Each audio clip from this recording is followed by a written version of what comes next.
먼저 아내들에게 하는 명령이 이제 3가지가 있는데, 첫 번째가 복종하라는 겁니다. 누구한테 복종하라고요?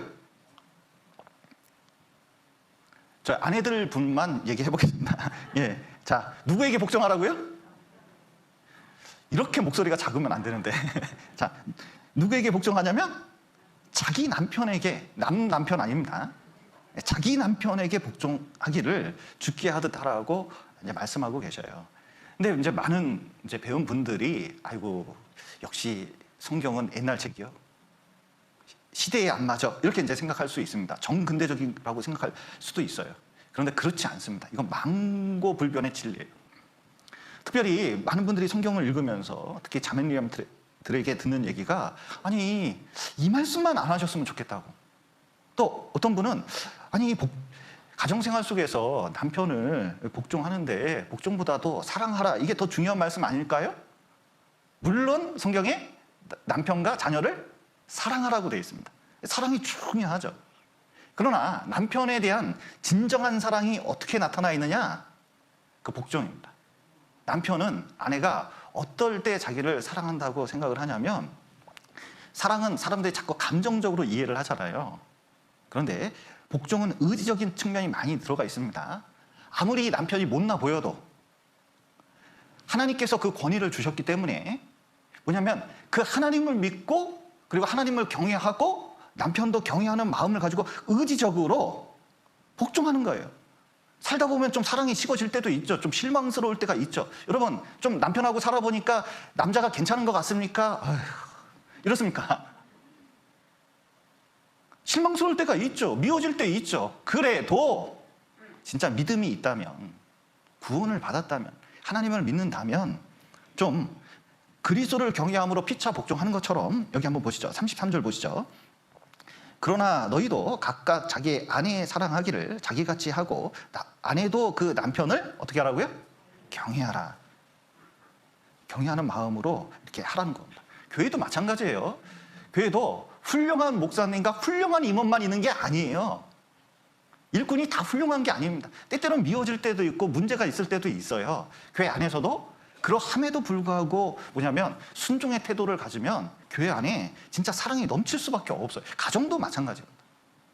성경에서 말씀하시는 이 복종은 아버지가 옛날처럼 술 먹고 다니고 횡패 부리고 도박하고 아내를 때려도 복종하라는 뜻이냐? 여러분 막연히 그냥 굴복하는 것, 이건 굴복이지 복종은 아니거든요. 그래도 굴복할 수 있다면, 믿음으로 굴복할 수 있다면 이거 대단한 일이에요. 그러니까 옛날에 배우지 못하고 이런 억울한 일을 당해도 이혼율이 굉장히 지금보다 낮았습니다.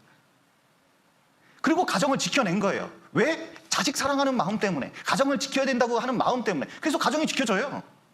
그런데 요즘 배운 분들은 어떻게 하는지 아세요? 조금만 남편하고 수틀리잖아요. 뭐라고 하는지 아세요? 이혼해버려?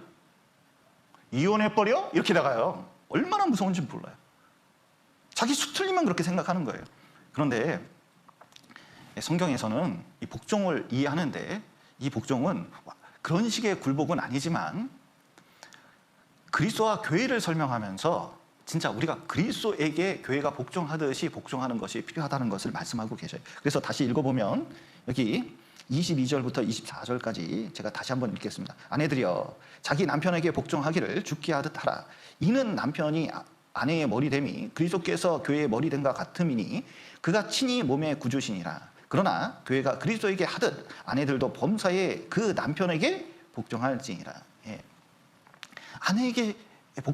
아내들은 남편에게 복종해라. 그래서 이 복종하라는 뜻은 최종적인 결정을 누구한테 맡기라고요? 집안에 여러 가지 일들이 있잖아요.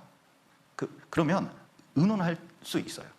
그냥 남편에게 하나도 안 얘기하고 남편이 마음대로 하라는 뜻이 아닙니다. 운전을 하는데 남편이 알코올 중독의 수준으로 술을 먹고 운전을 하려고 그래요. 그 옆자리 탔습니다. 그럼 운전하라고 그래야 돼요? 운전하지 말라고 그래야 돼요? 이 분위기 이상합니다, 이거. 이거 운전하면? 절대로 안 되죠. 이거 뭐 같이 사고 당하는 거예요. 불행을 자초하는 겁니다. 그때는 어떻게 돼요?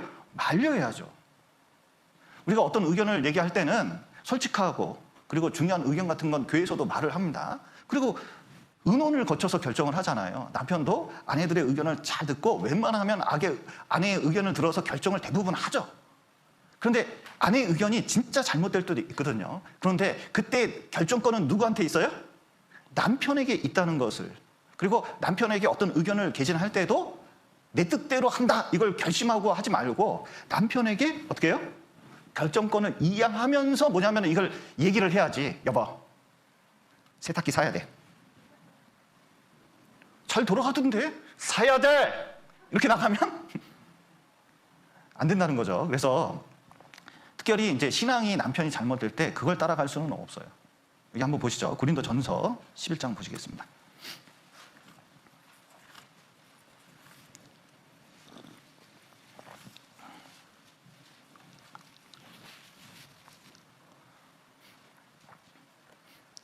고린도전서 11장 3절. 그러나 나는 너희가 알기를 원하노니 각 남자의 머리는 그리스도요, 여자의 머리는 남자요, 그리스도의 머리는 하나님이시라.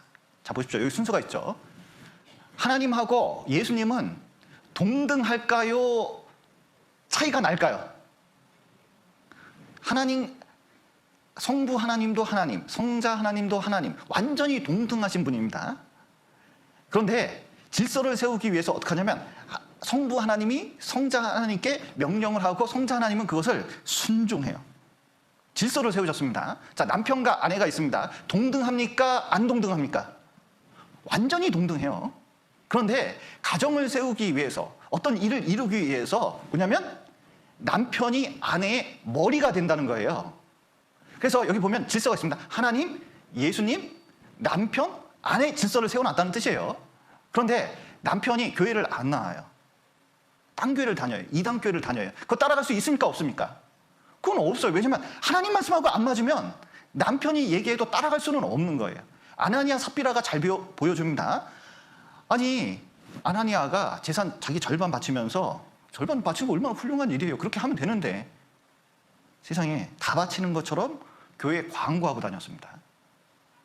그러면 삽비라 아내가 어떻게 해야 돼요? 어머, 여보, 진짜 잘하고 있네. 이래야 돼요. 좀 말려야 돼요. 교회에 영향을 주는 건 말려야 되거든요. 그런데 옳은 결정을 하지 못하도록 했습니다. 둘 다 죽었어요. 그러니까 하나님 말씀에 위배되는 것은 아내가 지혜롭게 권고해서 그것을 돌리게끔 만드는 것은 필요한 겁니다. 왜냐하면 그것은 따라갈 수가 없어요. 이단 교회 어떻게 갑니까? 구원받지 않은 교회에 어떻게 갈 수가 있을까요? 그래서 그러나 그 나머지 일은 남편에게 복종하는 태도를 가지는 것이 남편을 얻는 길이에요. 그런데 지금 이 시대에 아내들이 가장 잘못하는 일 중에 하나가 남편 몰래 먼저 진행을 시킵니다. 일을 먼저 진행시켜요. 집을 삽불었어? 집 온다니까요. 남편 인감이나 도장을 가지고, 아니면 자기 도장을 가지고 집을 사버렸어요? 어느 날 봤더니 집을 팔아버렸어요? 집 사고 파는 건 남편에게 얘기해야 될까요? 남편은 아무것도 모르니까 얘기 안 하는 게 나을까요? 아, 나 이렇게 목소리가 작으면 안 되는데. 야, 당연히 상의를 해야죠. 집을 사고 파는데 누구 보증을 서주려고 그럽니다. 누구 돈을 빌려주려고 그래요. 그러면 남편하고 상의를 해야 됩니까? 일단 저질러 보고, 이자 준다니까 일단 저질러 보고 이제 해야 됩니까? 아, 나 돈 문제 걸리면 예민한가요? 여러분, 이거 남편하고 상의해서 결정해야 돼요. 비록 손해보는 게 눈에 뻔히 보여도 하나님을 믿고 그렇게 하는 게 낫습니다. 많은 분들이, 여러분, 남편이 똑똑해 보이는 경우가 드물어요. 왠지 아세요? 남편이 그냥 그렇게 사랑하기 때문에 죽어주려고 노력하는 경우도 많아요. 그냥 멍청하게 지내는 게 그냥 가정생활을 위해서 좋은 것이요, 이렇게 생각하는 경우도 있습니다. 그래서 멍청하게 보이는 수도 있어요. 그런데 그렇다고 해서 아내가요, 기고만장해가지고 남편을 앞세울 일을 자기가 나서서 하면요, 똑똑한데 가장 미련한 여인이 되는 거예요. 그래서 뭐 어떤 거 살 때 집안 분위기가 좋고 뭐 노동력을 뭐 아주 편리하고 유용하고 막 그래도 하여튼 모든 결정은 남편하고 지속적으로 상의해서 결정하는 게 중요하다는 겁니다. 왜 복종을 해야 될까? 가정이 삽니다. 가정이 살아요. 가정을 세워야 돼요. 가정이 회복이 됩니다. 순종하는 아내는 순종이 가정을 세우는데 얼마나 중요한 역할을 하는지 그걸 잘하는 아내예요. 로라 도일이라는 여사가 있습니다. 제가 어렸을 때 TV에서 봤어요. 지금도 유명한 여사입니다. 이 사람은 그때 당시까지만 해도 페미니스트로 유명했어요. 여성 해방주의자입니다. 그리고 남녀 평등을 아주 강조하는 아주 유명한 세계적인 페미니스트예요. 그런데 이 여자가 어느 날 책을 썼는데 아내여 항복하라예요, 제목이. 근데 그게 9시 뉴스에 나왔어요. 제가 어렸을 때 그걸 본 기억이 아직도 나요. 왜냐하면 기자들이 몰려들어서 어떻게 그런 책을 쓰게 됐고 왜 그런 입장이 있는지 이제 물어봤는데, 남편을, 여성은 에덴 동산 때부터 남편을 쥐려고 하는 마음이 있거든요. 남편을 사모하며, 그런데 그 사모한다는 그 단어를 분석해 보면 이게 쥐려고 하는 그 기질이 있습니다. 남편을 쥐려고 해요. 그러다 보니까 좀 더 조금 다정다감하고, 그리고 좀 이게 멋진 남자로 만들려고 하는 그런 기질이 여성들에게 있습니다. 특히 최근에 결혼하는 여성들에게는 더 그게 심해요. 남편 뭐 외모부터 시작해서 뭐 말투부터 해서 막 싹 다 그냥 리모델링 하려고 자기가 쫙 해서 쫙 만들어 보려고 이렇게 하는 기질이 있습니다. 그러면 그렇게 애쓰고 애쓸수록, 자기 사상을 주입할수록 남편은 가까워질까요? 너무 먼 당신이 될까요? 얼마나 멀어지는지 모른대요. 그래서 분명히 페미니스트 남편이었던 그 동료였던 남자하고 결혼을 했고, 남편도 페미니스트인데 막상 결혼해서 남녀 평등을 주장하면서 막 싸우고 나니까요, 진짜 이거는 뭐 가정생활이 안 되는 거예요. 어느 날 사랑을 되찾기 위해서, 가정을 살리기 위해서, 그러면 남들이 해보는 그냥 남편에게 복종해보자, 항복해보자, 손들어보자 그랬더니 세상에 남편이 돌아오고 자기가 원했던 남편이 될 뿐만 아니라 중요한 것은 자녀들이 정말 가정생활 속에서 올바로 자라더라는 거예요. 이 체험담입니다. 그래서 아내여 항복하라거든요. 이 책을 좀 사서 저기다 좀 꽂아 놓을 테니까 좀 샀으면 좋겠습니다. 여러분, 미갈 보십시오. 다윗을 사랑했어요. 사울이 다윗이 전쟁에 이길 때마다 별로 안 좋아했습니다. 근데 사울의 딸 미갈이 다윗을 첫눈에 반했어요. 그래서 미갈이 아버지 쪼르고, 왜냐면 사울은 진짜 자기 가까이 정적을 가까이 둔다는 건 싫었거든요. 그런데 상황이 전쟁에 승리하고 오니까 딸을 줄 수밖에 없는 상황에서 미갈도 좋아하니까 줘버렸습니다. 미갈은 뭐예요? 신분이 공주였죠. 잘 자랐어요. 배운 여자입니다. 싹싹 돌아가요. 다윗도 사랑했습니다. 근데 어떻게 해요? 다윗이 법궤가 돌아오는 거 보고 앞에서 너무 기뻐서 춤을 펄쩍펄쩍 뛰면서 하체를 드러냈습니다. 미갈이 창문으로 그거 보다가, 여러분, 미갈이 창문에 있어야 됩니까? 나와서 그거 봐야 됩니까? 법궤가 싫어요. 신앙이 받쳐주지가 않아요. 창문에 멀찍이 보니까 세상에 백성 앞에서 다윗이 펄쩍펄쩍 춤을 추면서 하체를 드러내고 있네, 이건. 에이, 어떻게 왕이 체면도 없이 와가지고 한마디 한 거예요. 그랬더니 미갈 어떻게 됐습니까? 남편이 한 번도 찾아가요. 궁궐에서 쓸쓸히 외로이 살아갔어요. 왜냐하면 남편을 업신여겼기 때문에 그래요. 자기가 공주라 모든 걸 잘한다고 생각했기 때문에 그런 거예요. 그런데 다윗이 가둬놨어요. 여러분, 아내들은 센스가 있기 때문에 이게 빨라요. 좌뇌 우뇌가 연결이 잘 돼 있기 때문에 굉장히 빠르고, 저는 아직도 이해가 안 가요. 말하면서 생각한다는 게 이해가 안 가요. 그러니까 말하면서 순간적으로 말을 토시나 어감이나 이런 걸 바꿔가지고 자기 의도대로 말할 수 있는 능력이 여성들에게는 있대요. 남자들은 단순해서 말하고도 생각을 한참 해야 돼요. 여러분, 남자들이 왜 응답이 느린지 아셔요? 좌뇌에서 우뇌로 생각이 넘어가는데 시간이 많이 걸립니다. 그런데 여성들은 어떻게 대답을 언제 받길 원해요? 말하는 즉시 받기를 원하는 경우가 많이 있죠. 그런데 우리가 알아야 돼요. 아내들의 목표는 그런 말로 남편을 개조하는 게 문제가 아니라, 그래서 남편을 사랑하고, 그리고 남편 영혼이 구원받기를 바라고, 그리고 남편이 내 머리가 될 수 있도록 만드는 게 이게 지혜로운 여인이에요. 아비가일 보십시오. 다윗의 아내 중에 아비가일이 있습니다. 다윗을 보자마자 존경을 표했어요. 평생 다윗을 존경했습니다. 왕비의 지위에 올라왔고 성경에서 아주 고귀한 여인으로 나타나게 되어 있습니다. 그래서 잠언 14장에 보면 이런 말씀을 하십니다. 잠언 14장 보시죠.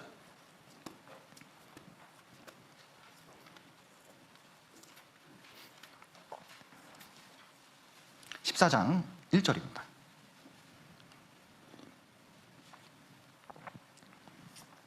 1절, 2절을 제가 읽어보겠습니다. 무릇 지혜로운 여인은 그 집을 어떻게 해요? 세우되 미련한 여인은 자기 손으로 그것을 허느니라. 정직하게 행하는 자는 여호와를 경외하여도 패역하게 행하는 자는 여호와를 경멸히 여기느니라. 자, 보십시오. 어떤 여인은 집을 세워요. 어떤 여인은 집을 망하게 해요. 자기 손으로 헐어버립니다. 이 결정적인, 어떻게 집을 세우고 어떻게 집을 헐까요? 그 수단이 뭘까요? 뭐죠? 단연코 복종이에요. 단연코 복종입니다. 복종하는 태도를 가지면 집을 세울 수가 있어요. 이걸 아직도 이해를 못해요. 아무리 목이 터져라 앞에서 설명을 해도요, 이해를 못해, 이해를. 여러분, 하나님께서는 왜 복종을 아내들에게 명령을 하시냐면, 중요한 것은 남자는 일평생 명령 체계 속에서 삽니다. 직장생활 가도 군대를 가도 복종이 얼마나 중요한지 몰라요. 대학교 들어가면요, 대학교 안에서도 예비역 있고 한두 살 차이 나는데도 그 아내가 참, 대학교가 이렇게 자유로운 것뿐만 아니라 질서가 얼마나 대단한지 몰라요. 군대는 더 대단합니다. 직장 들어가 보셔요. 선후배 사이가 얼마나 철저한지 몰라요. 평생 명령 체계 속에서 살아가요. 근데 집에 왔는데 아내의 명령을 들어야 된다고 생각해 보세요. 이게 하나님께서 머리로 만들었기 때문에, 아내의 머리로 만들었기 때문에 이게 안 돼요. 남자의 존엄감, 자존심이 완전히 박살나요. 그러면 이 세상에서 위로받을 수 있는 존재가 아니기 때문에 진짜 불행하게 돼요. 그 불행한 남자를 내가 많이 봤습니다. 많이 봤어요, 실제로. 의욕이 없어요. 낙이 없어요. 그래서 실제로 이 남편에게 복종하라를 순종하지 않으면 사실은 하나님께서 명령하셨잖아요. 그럼 하나님 말씀을 듣지 않는 거예요. 그리고 무슨 가정생활이 자기 생각대로 되겠습니까? 특별히 맞벌이 조심하셔야 돼요. 이상하게 돈이 남편이 벌어다 주면 그 남편의 발언권이 괜찮아요. 특히 많이 벌어다 줄수록 괜찮습니다. 그게 남편 몸보신 해준다고. 왜냐면 돈을 벌어와야 되니까 이렇게 이제 잘 해주거든요. 근데 아내가 돈을 벌기 시작해요. 어느 순간 남편보다 아내가 돈을 더 많이 버는 경우도 있습니다. 그러면 스스로 못 느끼셔요? 내 발언권이 점점 세지고 있다는 걸? 말 속에 내 남편을 점점 무시하고 있다는 거 좀 잘 안 느껴지십니까? 그런데 돈은 벌었는데 놀랍게도 가정 안에 점점 그게 큰 짐으로 다가와요. 왜냐하면, 자 보세요. 내가 돈을 많이 벌수록 남편 무슨 생각하죠? 아내가 돈을 버네, 안정적으로 버네, 교사네, 공무원이네, 일정하게 벌어오네, 내가 일 안 해도 알아서 일해가지고 벌어오네. 그럼 남편은 뭐 할까요? 내 번 돈 가지고 굴릴 생각합니다. 놀 생각부터 하는 거예요. 자기 책임을 안 지려고 그래요. 그리고 남편이 그 돈 가지고 몰래 숨기는 돈이 있어요. 여러분, 남편들 여기 다 숨은 돈이 좀 있으시죠? 저는 없어요. 그런데 그거 가지고 밖으로 돌아요. 그리고 밖으로 돌다가 큰 죄악이 들어오고 결국 무너지기 시작하는 거예요. 여러분, 하나님께서는 이 복종의 기회를 아내에게 깨닫게 해서 하나님의 이 진리가 무엇인지 깨닫게 해주려고 남편에게 복종하게 하셨다는 거예요. 왜냐하면 아내들은 남편이 아니면 복종할 그런 체계가 없어요. 또 복종이 좋은 것이 부정적으로만 생각하는데 이게 복종할 때 보호되는 겁니다. 우리가 하나님 말씀에 순종하잖아요? 그럼 누가 우리를 보호해 주셔요? 하나님께서 지켜주셔요. 보호해 주셔요. 하나님 손끈을 안에 피하는 거예요. 아무리 코로나 상황이 있고 세상이 막 난리 법석이더라도 하나님은 그 속에서 우리 구원받은 사람을 보호해 줍니다. 여성들은 신체적으로, 정신적으로, 영적으로 깨어지기 쉬운 그릇과 같아요. 그렇기 때문에 보호받을 필요가 있거든요. 어떻게 보호를 스스로 받을 수 있냐? 남편 안에 들어가서 보호를 받는 거예요. 아이들이 학교 가서 질서를 지키고 교통 질서를 지키면 선생님 보호하에, 학교 보호하에 안정적인 생활을 할 수가 있습니다. 남편에 복종하면 어떤 게 남편이 지켜주려는 마음이 있어요. 층간소음이 있습니다. 그리고 무슨 얘기를 해야 돼요. 그러면 아내보다는 남편이 가서 얘기할 수가 있어요. 또 의외로 자녀들이 아내를 공격하는 게, 엄마를 공격하는 경우가 많습니다. 이상하게 남자애들은, 여자애들은 엄마를 무시하는 경향이 있어요. 남편은 아무것도 아닌데 이상하게 아빠는 두려워하는 마음이 있습니다. 그런데 무례한 자녀들의 공격에서도 남편이 그것을 보호해 줄 수가 있어요. 하와가 있었는데 사단이 공격했습니다. 먼저 남편에게 얘기했으면 분명히 하와는 보호를 받았을 거예요. 신앙적인 문제가 있어서도 남편하고 교제하거나 교회하고 교제하면 보호받는 게 분명히 있습니다. 그러니까 복종은 사실상 내가 보호받는 거예요. 여러분, 남편에게 복종하지 않으면 어떻게 되느냐? 특별히 자매님들 중에서 열심히 있는 경우가 있습니다. 교회에서 오랫동안 봉사하신 분들도 있어요. 또 여성들은 성경을 읽어보면 그 성경의 진리에 대해서 쉽게 감동을 받고 그리고 실천하려고 노력하는 여성들이 많이 있습니다. 그래서 제자들보다도 예수님이 칭찬한 여성들이 많아요. 예수님이 죽고 부활하셨을 때 가장 먼저 본 여인의 이름이 막달라 마리아입니다. 그리고 모세의 생명을 건진 그 여인의 이름도 자기 누이 미리암이에요. 그리고 이스라엘을 구한 여성이 에스더입니다. 성경 안에서도 바울 전도하는데 가장 많이 지원해준 사람이 루디아거든요. 그러니까 구원을 받고 신앙이 좋아요. 그러니까 여성들은 이렇게 이제 교제하다 보면 저보다도 어떤 사람보다도 신앙이 좋은 분들을 많이 봤어요. 신앙이 좋아요. 믿음이 좋아요. 남편들은 어렵게 생각하는 것을 아내들은 쉽게 헌금도 하고 또 헌신도 하는 경우를 많이 봤습니다. 참 위대하다는 생각이 많이 들어요. 그리고 교회를 잘 이해하고 그리고 교회가 어떻게 진행되면 좋은지 여성들이 잘 압니다. 그런데 갓 구원받은 남편은, 아직 신앙이 안 된 남편은 거기까지 안 되는 경우가 종종 많이 있죠. 근데 신앙이 좋은 자매님들의 결정적인 실수가 뭐냐면 자기 집에 갔을 때, 명절 때 자기 집에 가는 경우도 있잖아요. 평소에 못하던 멸시를 거기서 하는 경우가 있어요. 남편이 어쩌고 저쩌고 해서 뭐 이런 일도 벌인다고 하면서 칼칼칼 대요. 그러면 남편이 이렇게 웃기는 하는데 화는 낼 수는 없는데 속이 좋을까요? 이제 아내를 실어버린 바 될까요? 이제 미갈의 사태가 거기서 일어나는 경우가 많아요. 왜 처갓집에 가서 그런 일을 하는지 몰라요. 남편은 그때 좀 존중해주면 평생 진짜 사랑스러운 아내가 될 건데, 신앙이 좋은 자매님들이 형제 자매님들 모여 있는데 자기 형제를 깔아 뭉개는 경우가 있어요. 도대체 신앙은 어디서 배운 거예요, 도대체? 남편을 세워줘야죠. 불평을 드러나요. 교제가 된다는 둥, 안 된다는 둥, 시원치 않다는 둥. 그 말이 더 시원치 않습니다. 그래서 남편을 무시할 때 그것은 하나님 명령을 무시한 것이고, 그리고 남편에게 조바심을 내면서 남편의 신앙을 세워주지 못하고 오히려 그 불평 때문에 남편하고 더 멀어지는 경우가 많아요. 그래서 성경은 이렇게 말씀하십니다. 잠언 21장 보시죠.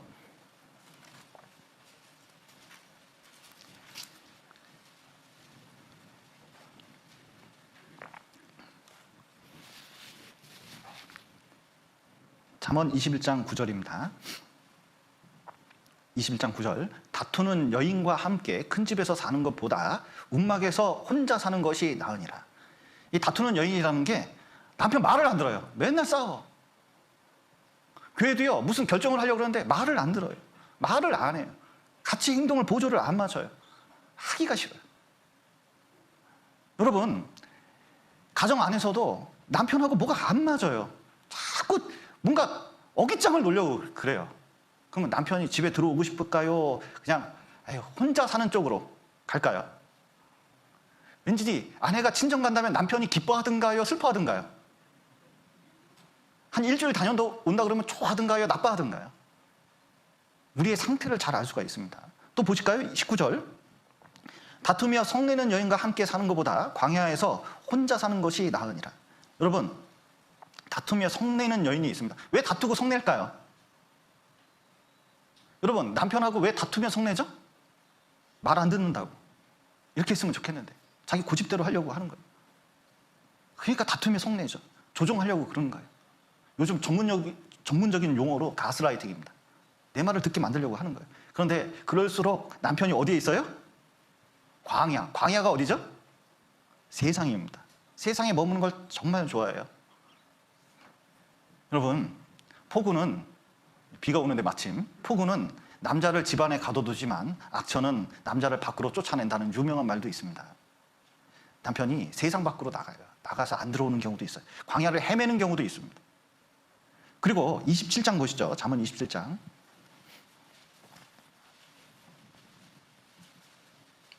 27장 15절입니다. 15절. 다투는 부녀는 비 오는 날에 이어 떨어지는 물방울이라. 그를 제어하기가 바람을 제어하는 것 같고 오른손으로 기름을 움키는 것 같으니라. 자, 다투는 여자하고 막 나를 통제하려고 그러고 남편을 통제하려고 그러고 막 뭐든지 사사건건 남편의 행동 제어를 하려고 하는 그런 아내가 있다고 치죠. 그게 다투는 부녀라는 뜻이에요. 그런데 남편도 아내하고 잘해보고 싶죠. 어떻게든 잘해보고 싶은데 한마디 하면요 막 틱틱거리는 거예요. 그러면 이어 떨어지는 물방울이에요. 마치 기름을 잡으려고 하는 거예요. 기름 잡아집니까? 안 잡아집니까? 자, 이어 떨어지는 물방울 어떻죠? 계속 물방울 떨어지면 바위도 뚫어요. 늘상 고통에 의해서 완전히 이 상처가 박여가지고 이게 회복이 안 되는 상태에 있는 거예요. 그러면 어떻게 되느냐? 기름을 움키는 것 같다 그랬잖아요. 에이, 이제 안 되잖아요. 이거 기름을 어떻게 움켜요? 안 되잖아요. 포기의 상태에 이르요. 아내를 그냥 포기해. 알아서 살아. 나는 나대로 살게. 아유, 됐어. 집에 안 들어와 버려요.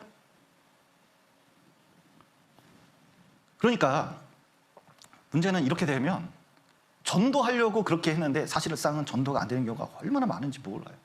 이 남편에게 어떻게 복종을 해야 되느냐? 에베소서 5장을 보시죠. 여기 비결이 있습니다.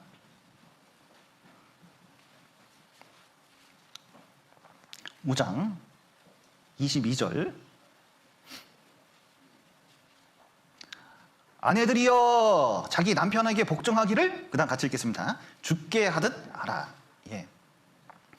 우리가 주님 순종할 때, 주님께 복종할 때는 내 생각, 내 욕심, 내 주장, 내 고집 꺾고 말씀에 순종하는 겁니다. 그런데 남편에게 순종할 것을 주 안에서 결심해야 돼요. 그러니까 이제 아내들이 옛날 어머니하고 지금하고 좀 틀린 게, 옛날에는 그냥 죽어서 산다 이렇게 생각해요. 저래도 내가 죽어서 살지. 그래야 가정을 지키지. 진짜 시간 지나 보면요, 엉망진창이었던 그 가정이 나중에 보면 세워져 있어요. 시간 속에서. 세상 사람도 그런 경우가 많이 있습니다. 근데 구원받은 사람이 주 안에 있고 주님께서 하나님께 얼마나 십자가에도 복종을 했잖아요. 안 죽어. 절대로 안 죽어. 인내심이 얼마나 부족한지 몰라요. 조금도 못 참아요. 왜 복종이 안 되느냐? 신앙이 안 되기 때문에 그런 거예요, 사실상. 그래서 예수님은 자기가 비워가지고 죽기까지 복종했는데, 십자가에 죽기까지 복종했는데 그게 잘 안 되는 거죠. 여러분, 주 안에서 남편 볼 때, 자, 남편 볼 때 뭐부터 봐야 돼요? 그 앞에 주님부터 보고 주님이 어떻게 명령하셨는지 생각하고 복종하면 복종이 됩니다. 여러분, 만사에 먼저 십자가 앞에 두고 생각을 해보면 정리되는 게 있거든요. 그런데 여성들은 감정적인 그 마음 때문에 십자가 안 두려고 그래요. 얼마나 머리가 핑핑 도는지 몰라요. 그런데 모든 여러 가지 조건 하에서도 남편에게 복종할 때 남편은 어떻게 생각하는지 아셔요? 진짜 아내가 나를 진정으로 사랑한다고 생각하는 경우가 많이 있습니다. 그래서 무슨 립서비스 잠깐 하는 게 아니라 진짜 복종할 때 진짜 아내가 내 편이구나. 진짜 나를 사랑하는구나. 특별히 복종할 때 어거지로 인상 쓰면서 그래 내가 지금 안다 지금 말아 이것이 아니라, 여기 에베소서 5장 33절 한번 보시죠. 그러나 너희도 각각 자기의 아내 사랑하기를 자기같이 하고 아내도 그 남편을 경외하라. 신앙 때문에 좀 부족한 남편인데도 존경하는 마음으로, 진짜 진정한 마음으로 존경심을 갖고 우리가 그리스도를 경외하듯이 남편을 존경하면 남편이 알아요. 나는 돈도 없어요. 명예도 없어요. 권력도 없어요. 요즘 말로 부동산도 없고 주식도 없어요. 그러면 세상에서 세상 사람들이 나를 무시하는 경우가 많이 있을 수 있습니다. 그런데 세상은 그렇다 하더라도 아내가 나를 존경해 주잖아요. 그러면요, 힘이 얼마나 일어나는지 몰라요. 그 힘 가지고, 특히 경외하는 마음, 존경심을 가지고 그런 식으로 태도를 하잖아요. 남편이 세상을 살아가는 힘입니다, 이게. 그런데 돈도 벌고 명예도 있고 권력도 있는데 남편을 무시하잖아요. 여러분, 대한항공의 조 모 씨 그 가정 옛날에 뉴스로 많이 나왔잖아요. 근데 그 남편이 의사인데 집안이 돈이 얼마나 많습니까? 이게 돈이 얼마나 많은지 몰라요. 명품을 얼마나 많이 쓰는지 몰라요. 배우기도 얼마나 배웠는지 몰라요. 남편이 의사예요. 그런데 남편이 뭘 찍었어요?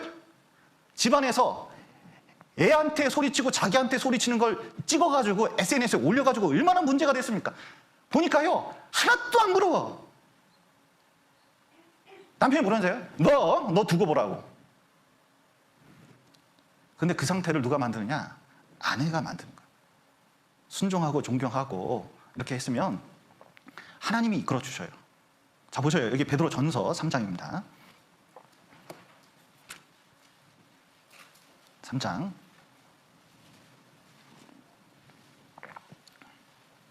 1절부터 6절까지 아주 긴 말씀입니다. 남편에 대해서는 7절 한 구절인데 아내에 대해서는 1절부터 6절까지예요. 제가 한번 천천히 읽어보겠습니다.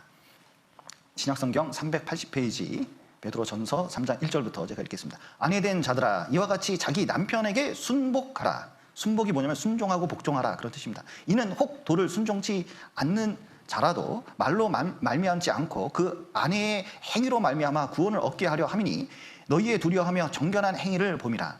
너희 단장은 머리를 꾸미고 금을 차고 아름다운 옷을 입는 외모로 하지 말고 오직 마음에 숨은 사람을 온유하고 안정한 심령에 썩지 아니할 것으로 하라. 이는 하나님 앞에 값진 것이니라. 전에 하나님께 소망을 두었던 거룩한 부녀들도 이와 같이 자기 남편에게 순복함으로 자기를 단장하였나니 사라가 아브라함을 주라 칭하여 복종한 것 같이 너희가 선을 행하고 아무 두려운 일에도 놀라지 아니하므로 그의 딸이 되었느니라.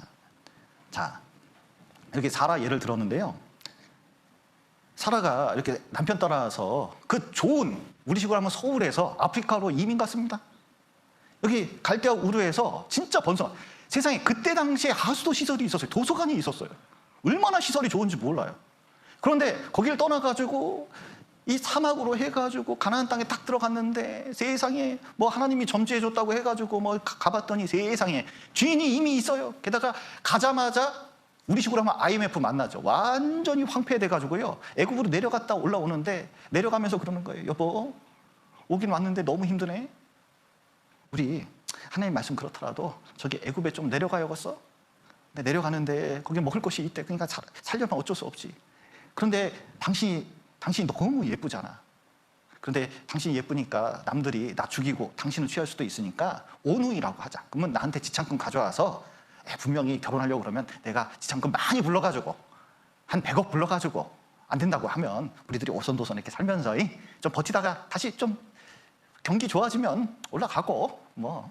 자, 지금부터 여보라고 하지 말고 해봐, 오빠.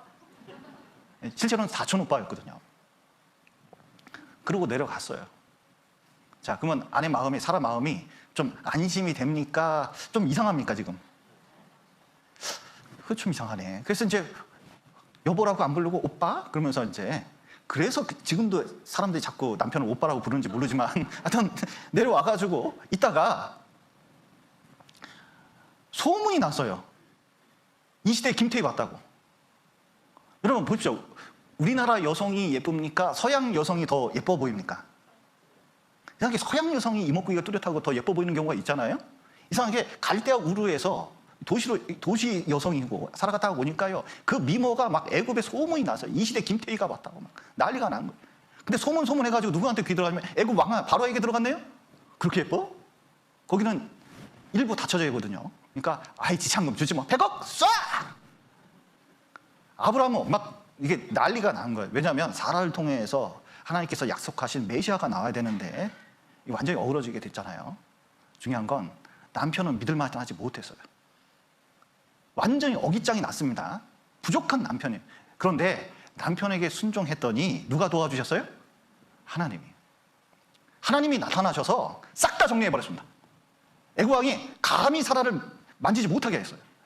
그리고 애굽에서 올라올 때 애굽 왕이 재물을 많이 주게끔 만들었거든요. 누구 때문에? 사라 때문에, 아브라함 때문이 아니에요. 그러니까 부족한 남편이더라도 내가 진짜 하나님 말씀을 순종하는 의미로 남편에게 복종하면 그 다음은 누가 책임져요? 하나님이 책임지는 거예요. 우리에게 남편에게 복종하는 이유는 남편에게 바랄 것이 없지만 진짜 소망은 어디에 두어야 되냐면 여기 한번 다시 읽어보겠습니다. 3장 6절. 사라가 아브라함을 주라 칭하여 복종한 것 같이 너희가 선을 행하고 아무 두려운 일에도 놀라지 아니하므로 그의 딸이 되었느니라 그랬는데, 죄송합니다. 5절. 전에 하나님께 소망을 두었던 거룩한 부녀들도 이와 같이 자기 남편에게 순복함으로 자기를 단장하였나니 그랬는데, 소망을 어디에다 뒀어요? 1번 남편, 2번 하나님. 자, 어디다 뒀습니까? 하나님께 둬야 돼요. 당장 남편 안 바뀐다고 열낼 필요가 없어요. 일단 하나님께 맡기고 내가 할 일은 순복하는 것이다. 그러면 마음속에, 여기 사라 마음에 이런 부족한 남편, 이것 한 번 버린 것도 아니에요. 2번이나 이런 일을 벌였어요. 그런데 남편을 뭐라고 불렀어요? 6절에 보시면 사라가 아브라함을 뭐라고 불렀습니까? 주. 그러니까 아브라함이 아내를 딸처럼 생각을 했어요. 진짜 사랑했어요. 너무 귀하게 생각한 거예요. 그리고 이 존경한다는 것이 어디서 나타나냐, 이 복종이 이것으로 느껴집니다. 여기 디도서 한번 보시죠. 여기 순서가 정해져 있는데 진짜 이 시대에 너무 강조하고 싶습니다. 디도서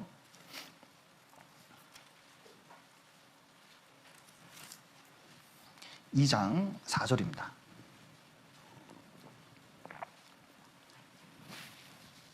신약성경 349페이지 디도서 2장 4절, 3장 4절을 그 복종이 무슨 뜻인지 다시 한번 여기 4절에 설명하고 있는데, 4절 같이 읽어보겠습니다. 저들로 젊은 여자들을 교훈하되 그 남편과 자녀를 사랑하며. 자, 자녀가 먼저입니까? 남편이 먼저입니까? 남편이 먼저라는 거예요. 그러니까 남편에게 복종한다 그러는 것은, 복종은 복종인데 자녀에게 먼저 우선순위를 두는 경우가 있거든요. 그런데 항상 성경을 보면 남편이 1번, 그 다음에 2번이 누구예요? 자녀입니다. 그러면 저녁상을 차립니다. 누구 시간대에 맞춰야 돼요? 저 여기 아내들에게 물어보겠습니다. 자, 밥을 먹습니다. 누구 시간대에 맞춰야 돼요? 옛날에는 남편에게 맞췄거든요. 요즘은 누구한테 맞추려고 그래요? 애들한테 맞추려고 그래요. 옛날에 밥상이 올라왔습니다. 밥상이 올라왔어요. 그럼 밥상이 올라왔는데, 자, 반찬을 누구한테 맞춥니까? 1번 남편, 2번 애들. 그러니까 여기 아내분들 좀 대답 좀 해보셔요. 자, 누구한테 맞춰요, 반찬을? 그러죠. 남편한테 맞춰야죠. 옛날에는, 자, 보셔요. 생선이 딱 나왔습니다. 남편한테 뭐 줘요? 좋은 거 주잖아요. 달걀 하나 있습니다. 그럼 누구 먹여요? 아니, 달걀이 하나 있어요. 애들도 있고. 그러면 이 달걀 누구 줘요?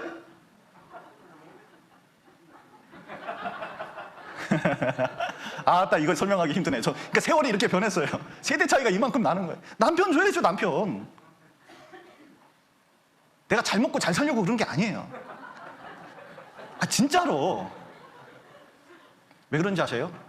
자녀들에게 권위를 알려주고 그 말을 듣게끔 하려면 그게 필요하다니까요. 그런데 아내가 스스로 이 질서를 깨요. 결정적일 때 남편의 말을 못 듣게 해요. 그리고 가정 안에 얼마나 복잡한 게 늘어나는지 몰라요. 그래서 계약 결혼이, 실험 결혼이니 무슨 결혼제도 파괴하는 모든 단어가 이 시대에 다 나오는 거예요. 왜? 가정 질서가 완전히 파괴됐기 때문에. 아주 간단한 원리지만 아주 중요한 원리예요. 그래서 이걸 반드시 세워야 됩니다. 그래서 남편들에게 복종하는 게 필요합니다. 첫 번째예요. 가정생활을 세우는 가장 중요한 원리입니다.